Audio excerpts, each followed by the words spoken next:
Hey there, welcome back to the channel. Today we're diving into a common problem that many people experience while working with technology.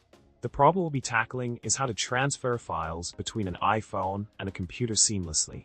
Whether you need to back up important photos or transfer documents, finding a quick and efficient solution is key. So let's get into it.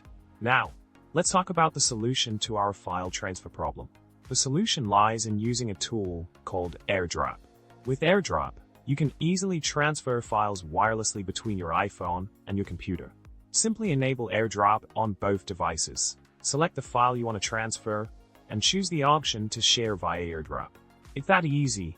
In addition to using AirDrop, another solution to our file transfer problem is to utilize cloud storage services like iCloud, Google Drive, or Dropbox. By uploading your files to one of these cloud services, you can then access them from any device with an internet connection. This method is great for larger files or for when you need to access the files from multiple devices. To sum it all up, transferring files between your iPhone and computer doesn't have to be a headache.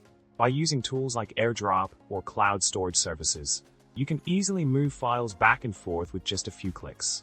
I hope this video helped you out. Don't forget to subscribe for more tech tips. Give this video a thumbs up if you found it helpful, and leave a comment below with your favorite file transfer method. Thanks for watching.